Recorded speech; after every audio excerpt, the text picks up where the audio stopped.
Bien-aimés dans le Seigneur, bonjour. C'est un réel plaisir pour moi de me tenir en face de vous en ce sabbat spécial. J'aimerais commencer en disant merci au pasteur Da Silva qui me donne cette opportunité de pouvoir m'adresser au peuple de Dieu. C'est en même temps une grande responsabilité qui pèse sur mes épaules parce que parler de Dieu et parler de la part de Dieu, ce n'est pas la même chose. Donc, pour aujourd'hui, ma prière pour vous et pour moi, c'est que Dieu puisse m'utiliser comme son serviteur et que le message qui sera délivré le soit pour notre édification. Le 22 juillet 1962, la NASA réalisa le lancement de la fusée Mariner 1. L'objectif de la mission consistait à survoler l'orbite de Vénus, la seconde planète de notre système solaire. Tout paraissait indiquer que l'opération serait couronnée de succès. Et pourtant, peu après le décollage, les scientifiques vont se rendre compte que la fusée avait pris une trajectoire quelconque et ne pourrait pas arriver à destination. Mais que s'est-il passé? Le problème dans l'orientation de la fusée était dû à l'absence d'un trait d'union. Je répète, à l'absence d'un trait d'union que quelqu'un avait oublié de placer dans le code mathématique qui contrôlait la destination de la fusée. Et cette minuscule erreur va provoquer la perte définitive de la fusée et les 18 millions de dollars qu'elle coûtait se volatilisèrent en fumée dans l'espace. Oui, vous l'avez bien entendu, 18 millions de dollars comme investissement pour cette fusée. Ces 18 millions ont disparu d'un trait à cause d'une minuscule erreur, un tiret qui a été oublié dans le code, dans la formule mathématique. Mais comment est-ce possible que le manque d'un simple tiret d'union, d'un simple trait d'union, puisse détruire une fusée aussi chère? Oui, comment est-ce possible? On peut toujours se poser la question. Un simple trait d'union pour des investissements, 18 millions de dollars, cela va disparaître à cause d'un tiret qu'on a oublié dans le code mathématique. Oui, c'est ce qui est bien arrivé et l'investissement de la NASA a été perdu sur ce coup-là à cause d'un tiret qui a été négligé. Il y a des similitudes entre le peuple d'Israël et nous aujourd'hui. Oui, le peuple d'Israël marchait vers la Canaan terrestre. Aujourd'hui, nous, le peuple de Dieu, nous sommes en marche pour la Canaan céleste. Dans cette marche, un trait d'union, un mot, une tâche, un geste, n'importe quelle autre erreur, n'importe quoi de minime, de minuscule peut être déterminant dans ta destinée, peut être déterminant dans ma destinée, terrestre comme éternelle. Prions. Éternel notre Dieu, éternel notre Père, merci pour ce programme, merci pour ce moment que tu permets. Je te prie de m'effacer et de toi-même délivrer le message que tu as pour ton peuple, que je ne sois qu'un instrument, qu'un canal que tu utiliseras pour la glorification de ton nom. Dispose-nous pour le message et surtout aide-nous à marcher dans tes voies. Au nom de Jésus-Christ de Nazareth. Amen. Les Hébreux étaient entrés dans le pays de Canaan, mais ils ne l'avaient pas encore conquis. On se souvient comment ils sont entrés. Après la traversée du Jourdain, ils étaient installés en face de la splendide et sublime Jéricho. Mais comment prendre Jéricho? La prise de Jéricho paraissait être insurmontable à vue humaine. Parce que, naturellement, ceux qui avaient le pays, les Cananéens, ils avaient d'abord la maîtrise du terrain. Et ils étaient décidés à défendre farouchement leur territoire. Et par crainte du danger, qu'est-ce que les peuples avaient fait alors? C'est comme un peu ce qu'on voit aujourd'hui. Les nations qui lient des alliances entre elles. Donc les différents peuples avaient lié, tissé certaines alliances. Et Jéricho, ils avaient les chevaux, les chars. Et ils avaient cette muraille infranchissable dont nous parlons. Donc ce n'était qu'avec l'assurance d'être secourus par une force supérieure que les Israélites pouvaient espérer gagner. Et naturellement, Dieu va entrer en scène. Et Dieu même va parler à Josué. C'est Dieu qui va lui donner le plan de bataille. Et nous connaissons très bien la stratégie militaire qui a été donnée à Josué. Et cette stratégie-là défie toute stratégie que nos nations pourraient mettre en place aujourd'hui. J'imagine un peu un stratège qui vient nous dire que pour prendre la ville, il faut faire le tour de la ville. Chaque jour, une fois, on revient se reposer pendant 6 jours. Et le 7e jour, on va faire le tour 7 fois. Et c'est ce qui paraissait irréalisable à vue humaine. C'est ce que le peuple de Dieu a fait et suivi à la lettre. Donc c'est par la foi, seulement par la foi, comme Hébreux 11, 30 nous le dit, que les murailles de Jéricho tombaient, s'effondraient. Et le peuple devait apprendre que leur force ne résidait pas dans la valeur ou la sagesse humaine, mais uniquement dans le Dieu de leur salut. Donc la force d'Israël résidait uniquement dans le Dieu de son salut. Israël devait s'habituer à ne pas s'appuyer sur ses propres forces, mais devait s'habituer à s'appuyer sur les bras de son divin chef. Dieu est prêt à faire de grandes choses pour ses enfants. Dieu est prêt à faire de grandes choses pour nous. Il viendra infailliblement au secours de ceux qui s'abandonnent entièrement à lui et lui obéissent. La raison pour laquelle son peuple est si faible, c'est qu'il se confie trop en lui-même et ne donne pas au Seigneur l'occasion de sa puissance. Voici notre problème aujourd'hui. Nous ne donnons pas au Seigneur l'occasion d'exprimer sa puissance. Et nous allons voir par la suite qu'est-ce qui s'est passé. Quand on lit Josué chapitre 7 à partir du verset 3, et j'aimerais signaler que le succès peut nous monter la tête. Notre attitude après un succès peut être aussi révélatrice que lorsque nous devons gérer un échec. En vérité, le succès peut nous monter la tête. Le succès peut nous remplir d'orgueil. Le succès peut nous remplir d'une certaine pseudo-sécurité, d'une certaine autosécurité. Et Josué, quand nous lisons à partir du verset 3 au chapitre 7, qu'est-ce qu'il a fait? Il revint auprès de Josué et lui dit: il est inutile de faire marcher tout le peuple. 2 ou 3 000 hommes suffiront pour bataille. Ne donne pas cette fatigue à tout le peuple, car ils sont en petit nombre. Tout à l'heure, quand on parlait de la prise de Jéricho, on a dit quoi? C'est Dieu qui était au contrôle. Ils ont oublié que ce n'était pas par leur force. Ils ont oublié que ce n'était pas par leur intelligence. Ils ont oublié que ce n'était pas par une stratégie déployée par un humain que les murs de Jéricho se sont effondrés. Et Josué et tous les anciens, la grande victoire que Dieu venait de leur donner, leur avait rempli de confiance en eux-mêmes. Donc Israël était rempli de confiance en lui-même.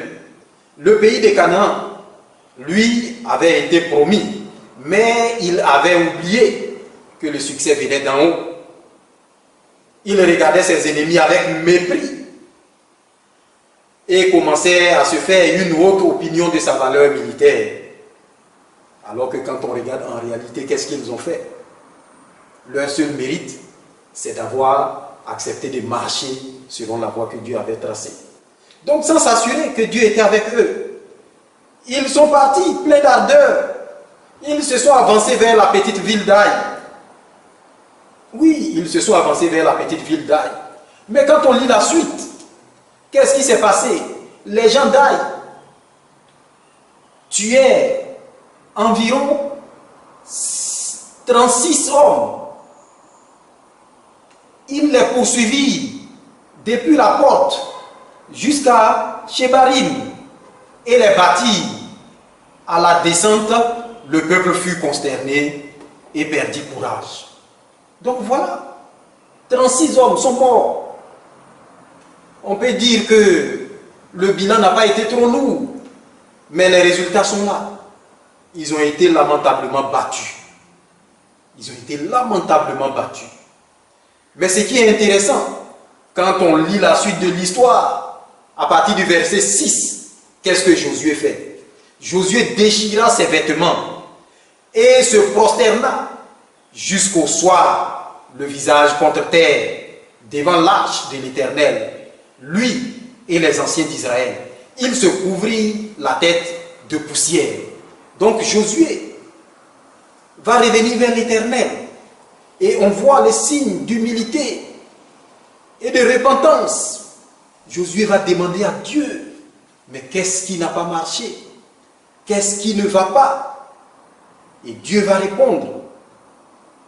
Josué dit, ah Seigneur, Éternel, pourquoi as-tu fait passer le Jourdain à ce peuple pour nous livrer entre les mains des Amoréens et nous faire périr? Oh, si nous eussions su rester de l'autre côté du Jourdain. De grâce, Seigneur, que dirais-je après qu'Israël a tourné le dos devant ses ennemis? Donc les Cananéens et tous les habitants l'apprendront. Ils nous envelopperont et ils feront disparaître notre nom de la terre. Et que feras-tu pour ton grand nom? Oui, le peuple avait oublié Dieu. Mais heureusement, son leader et les anciens reviennent à Dieu. Josué revient. Mais quand nous lisons le chapitre 7 au début, le verset 1 nous dit, les enfants d'Israël commirent une infidélité au sujet des choses dévouées par interdit. Akan, fils de Carmi,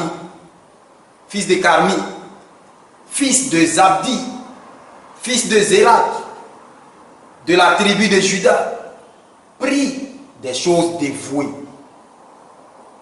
Et la colère de l'Éternel s'enflamma contre les enfants d'Israël. Oui, qu'est-ce qui s'était passé? Ils ont pris Jéricho. Dieu leur a donné Jéricho. Mais Dieu avait donné un avertissement. Lisons Josué chapitre 6, le verset 18. Versets 17 et 18. La ville de Jéricho sera dévouée à l'Éternel par interdit, elle et tout ce qui s'y trouve, mais on y laissera à vie Rahab, la prostituée, et tous ceux qui seront avec elle dans la maison, parce qu'elle a caché les messagers que nous avions envoyés. Gardez-vous seulement de ce qui sera dévoué par interdit, car si vous preniez de ce que vous aurez dévoué par interdit, vous mettriez le camp d'Israël en interdit et vous y jeteriez le trouble. Donc voici l'avertissement que Dieu avait donné. Est-ce que le peuple a respecté cet avertissement? Est-ce que le peuple a respecté ce que Dieu avait ordonné? Oui, apparemment oui. Tout l'argent, tout l'or, tous les objets d'airain et de fer seront consacrés à l'Éternel et entreront dans le trésor de l'Éternel. Le peuple poussa des cris et les sacrificateurs sonnaient des trompettes. Lorsque le peuple entendit le son de la trompette, il poussa de grands cris et la muraille s'écoula. Le peuple monta dans la ville, chacun devant soi. Il s'emparait de la ville. Il dévouait par interdit au fil de l'épée tous ceux qui étaient dans la ville, hommes et femmes, enfants et vieillards, jusqu'aux bœufs, aux brebis et aux ânes. Donc apparemment tout. Mais quand on lit le chapitre 7, verset 1, les enfants d'Israël commirent une infidélité au sujet des choses dévouées par interdit. Achan, fils de la tribu de Juda, prit des choses dévouées et la colère de l'Éternel s'enflamma contre les enfants d'Israël. Donc tout se passait bien, à un détail près. Achan a pris de ce qui est dévoué par interdit. Et la colère de l'Éternel va s'enflammer contre le peuple. Et quand nous lisons la suite, quand Josué et les anciens vont retourner à l'Éternel, prier, qu'est-ce que le Seigneur va faire? Dans Josué chapitre 7, à partir du verset 7, nous lisons, Josué dit, « Ah Seigneur, Éternel, pourquoi as-tu fait passer le Jourdain à ce peuple pour nous livrer entre les mains des Amoréens et nous faire périr ?» Et quand nous continuons la lecture jusqu'au verset 10, le verset 10 nous dit, l'Éternel dit à Josué, « Lève-toi, pourquoi restes-tu ainsi couché sur ton visage? Israël a péché. Ils ont transgressé mon alliance que je leur ai prescrite. Ils ont pris des choses dévouées par interdit.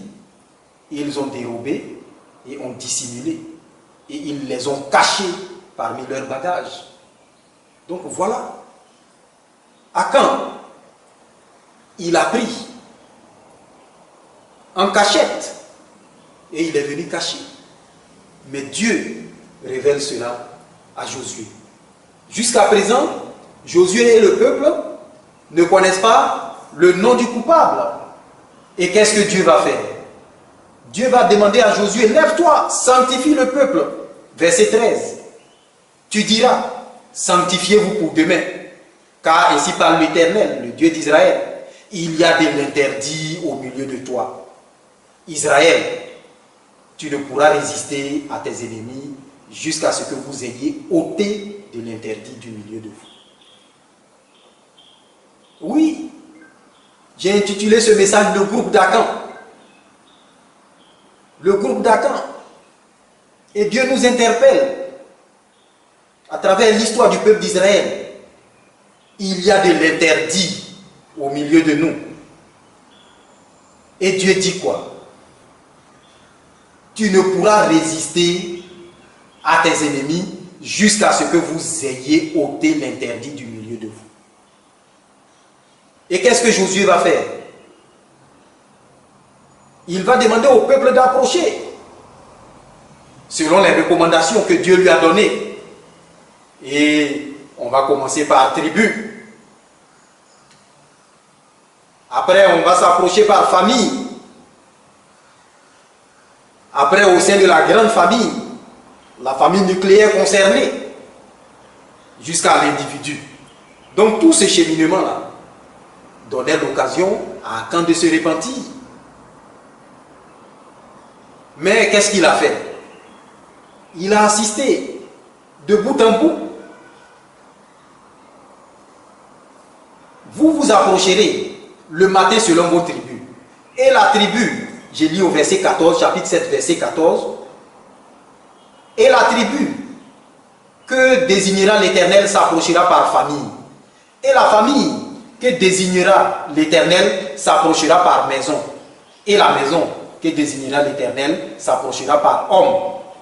Celui qui sera désigné comme ayant pris de ce qui était dévoué par interdit sera brûlé au feu, lui et tout ce qui lui appartient, pour avoir commis une infamie en Israël. Voilà le triste sort qui s'abat sur notre ami Achan. Josué va dire à Achan, mon fils, donne gloire à l'Éternel, le Dieu d'Israël, et rends-lui hommage. Dis-moi donc ce que tu as fait. ne me le cache point. Akan va répondre à Josué et il dit ceci: il est vrai que j'ai péché contre l'Éternel, le Dieu d'Israël, et voici ce que j'ai fait. J'ai vu dans le butin un beau manteau de chinéa, 2 cycles d'argent et un lingot d'or du poids de 50 cycles. Je les ai convoités et je les ai pris. Ils sont cachés dans la terre au milieu de ma tente et l'argent est en dessous.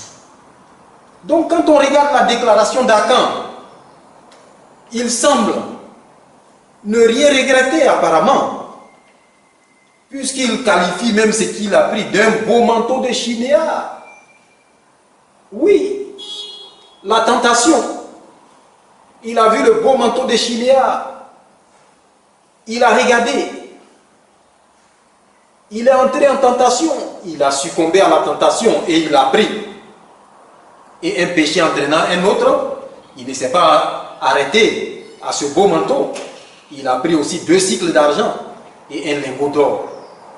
Tout ce que Dieu avait demandé de ne pas faire. Et par la faute d'un seul homme, le peuple a subi une puissante défaite face au peuple de Haï. Je suis tenté de dire qu'ils sont allés vers Haï sans consulter l'Éternel et ils ont crié Haï. L'Éternel, notre Dieu, est le même hier, aujourd'hui et éternellement. Il n'a pas changé. Nous avons vu ce qui s'est passé avec Akan. Et aujourd'hui, malheureusement, nous avons beaucoup de Akan dans l'Église. Sinon, nous sommes tous de potentiels Akan. Dieu ne partage pas sa gloire. Il ne peut pas permettre à son peuple qu'il a choisi de venir se mêler à de telles pratiques. Donc souvent nous nous plaignons, mais sachons que notre Dieu, quand il nous fait les recommandations, Dieu est un Dieu sage. Dieu voit là où nous ne voyons pas. Donc quand Dieu nous dit stop, stoppons. Quand Dieu nous dit à gauche, allons à gauche. Quand Dieu nous dit à droite, allons à droite. Aujourd'hui, nous sommes dans l'ère du rationalisme, où nous voulons faire ce qui nous semble bon, ce qui nous semble correct. Mais attention, avec Dieu, nous avons vu, Jéricho est tombé par la foi. Si le peuple voulait s'asseoir, raisonner, mais comment de simples cris vont faire tomber un mur? Mais quand on fait le tour de la ville même, et si les habitants de Jéricho lancent des flèches, et s'ils sortent, s'ils nous attaquent, s'ils voulaient entrer dans tous ces raisonnements, Jéricho ne serait pas tombé. Donc aujourd'hui, faisons attention comme je le disais. Quelle doit être notre attitude aujourd'hui face à ce monde en rupture, à ce monde qui a tourné le dos à Dieu? Ça doit être une vie sans compromis et courageuse face à l'adversité. Je prie que nous prenions l'engagement ferme de suivre notre Dieu, de marcher dans ses pas, parce que les signes sont là, évidents, que nous tendons vers la fin. Et nous allons lire ce passage qui sonne encore comme un avertissement de Dieu. Nous allons prendre notre Bible dans Colossiens, le chapitre 3, verset 5. Faites donc mourir les membres qui sont sur la terre, l'impudicité, l'impureté, les passions, les mauvais désirs et la cupidité qui est une idolâtrie. Le groupe d'Akan. Aujourd'hui, si tu faisais partie du groupe d'Akan, sinon si tu fais partie du groupe d'Akan, l'occasion nous est donnée de dire: oh Dieu, me voici tel que je suis de moi-même. Ce manteau de chinéa là, il est tellement beau que par ma force, je ne peux pas ne pas le prendre. Mais je te prie Seigneur, délivre-moi de la tentation, délivre-moi du mal, sauve-moi et aide-moi afin que je ne sois pas une occasion de chute pour mon prochain, afin que je ne sois pas celui qui fera arrêter la marche du peuple de Dieu. Que l'Éternel nous aide au nom de Jésus-Christ. Amen.